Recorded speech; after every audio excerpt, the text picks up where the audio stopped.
नमस्कार दोस्तों, स्वागत है आपका भागवत लाइफ चैनल के अंदर। इससे पूर्व वीडियो में मैंने आपको बताया था कि भगवत गीता के महत्व के बारे में, भगवत गीता के अंदर कितने श्लोक हैं और उन श्लोकों को किसने किसने उच्चारित किया था और भगवत गीता के अंदर कितने अध्याय हैं। अब मैं भगवत गीता के प्रथम अध्याय को शुरू करने से पूर्व मैं आपको उससे पूर्व जो घटी घटना है उसको थोड़ा सा बता देना चाहता हूँ, जिससे कि आपको आगे चल करके भगवत गीता समझने में आसानी होगी। देखिए दोस्तों, जब पांडव 13 वर्ष का वनवास और 1 वर्ष का अज्ञातवास समाप्त करने के पश्चात वापस लौटते हैं तो उनकी प्रतिज्ञा के अनुसार वो अपना आधा राज्य मांगने के लिए दुर्योधन के पास जाते हैं। तब दुर्योधन कहता है कि तीखी सुई की नोक की जितनी भी जमीन बिना युद्ध के मैं नहीं दूंगा, जिसके कारण पांडव कुंती अपनी माता कुंती की आज्ञा के अनुसार युद्ध के लिए तैयार हो जाते हैं और युद्ध होना निश्चित हो जाता है। महर्षि वेदव्यास जी का स्नेह धृतराज जी के प्रति बहुत अधिक था। उस स्नेह के कारण धृतराज जी के पास महर्षि वेदव्यास जी आते हैं और कहते हैं युद्ध होना तो निश्चित हो चुका है। इस युद्ध के अंदर कई सारे क्षत्रिय मारे जाएंगे, कई सारे वंशों का नाश होगा। इस युद्ध को कोई टाल नहीं सकता। इसलिए धृतराष्ट्र, अगर तुम चाहो तो मैं तुम्हें दिव्य चक्षु प्रदान कर सकता हूं, जिसके माध्यम से तुम युद्ध को यहीं पे बैठे बैठे देख सकते हो। तब धृतराष्ट्र जी क्या कहते हैं? बोलते हैं कि मैं जीवन भर अंधा रहा, अब मैं दिव्य चक्षु लेकर के मैं अपने वंश का नाश होते हुए नहीं देख सकता। मेरे अंदर इतना सामर्थ्य नहीं है, परंतु मैं अपने युद्ध होते हुए सुनना चाहता हूँ, युद्ध के विवरण को जानना चाहता हूँ, जिसके कारण आप ये दिव्य चक्षु संजय को प्रदान कीजिए ताकि यह मुझे युद्ध का विवरण सुनाता रहे। तब उनके कहने पर महर्षि व्यास जी दिव्य चक्षु संजय जी को प्रदान करते हैं और कहते हैं कि इस चक्षु के द्वारा तुम यहीं पे बैठे बैठे युद्ध का विवरण देख सकते हो। युद्ध के अंदर सैनिकों के मन में क्या चल रहा है ये भी देख सकते हो, ये सुन सकते हो। और युद्ध के अंदर जा चली भी गए तो तुम्हें शस्त्र कोई मार नहीं सकता। तो इस प्रकार से कह करके दिव्य चक्षु प्रदान करके महर्षि व्यास जी वहां से चले जाते हैं और युद्ध 10 दिन तक चलता है। संजय जी 10 दिनों तक युद्ध के अंदर रहते हैं और 10वें दिन जब भीष्म पितामह बाणों की शैया पर लेटे होते हैं तब संजय जी वापस आते हैं धृतराष्ट्र जी के पास, जहां पर धृतराष्ट्र जी बैठे होते हैं और कहते हैं कि भीष्म पितामह अब इस दुनिया में नहीं रहे, अर्थात बाणों की शैया पर लेटे हुए हैं।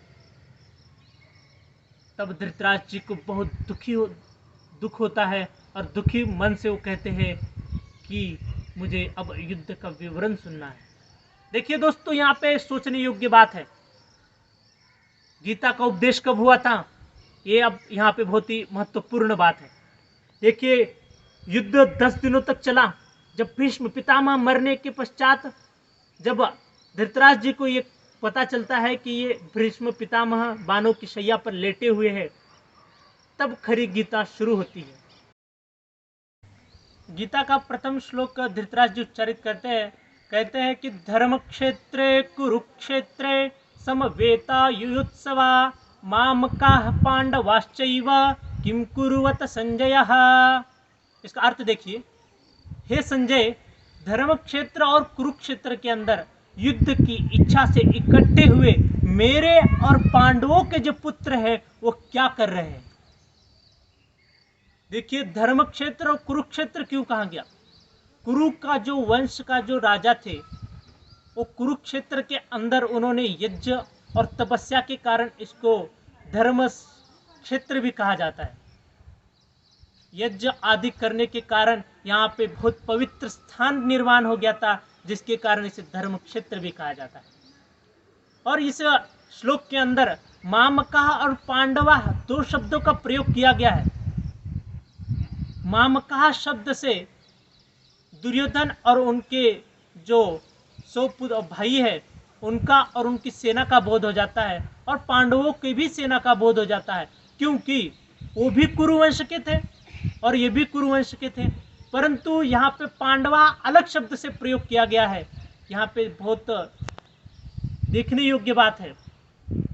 पांडवा शब्द सिर्फ और सिर्फ पांडवों के लिए प्रयोग किया गया था, अर्थात जो 5 भाई थे और उनकी सेना थी। ऐसे क्यों किया गया? क्या वो कुरुवंश के नहीं थे? क्या उनका वंश कुरुवंश नहीं था? क्या धृतराष्ट्र का भाई पांडु नहीं था? यहाँ पे सोचने योग्य बात है। देखिए, इसका एक ही कारण है, धृतराष्ट्र जी के मन में पांडवों के प्रति बैर था, जिसके कारण उन्होंने उनको अपने कुरुवंश से अलग बता करके उनका अलग से उच्चारण किया, पांडवा कह दिया। शुरू से ही उनको अपने वंश से अलग कर दिया, ताकि अपने पुत्र अपने दुर्योधन को वो राजा बना सके। देखिए, अपना और पराया करने के कारण इतना बड़ा महाभारत युद्ध खड़ा हुआ। ठीक उसी प्रकार हमारे जीवन के अंदर भी होता है दोस्तों। अगर हम अपने घर, मोहल्ले और समाज के अंदर अपना पराया करेंगे तो ये अपने हैं, ये पराये हैं, तो कई सारे युद्ध हो सकते हैं, कई सारे झगड़े हो सकते हैं, कई सारे मन के अंदर मनमुटाव हो सकता है। इसीलिए दोस्तों, इस श्लोक से यही शिक्षा मिलती है कि अपना और पराया मत कीजिए, सभी को समान से देखिए। अगर आपको वीडियो अच्छा लगा हो तो लाइक, शेयर, कमेंट जरूर कीजिएगा और सब्सक्राइब करना ना भूलें। धन्यवाद।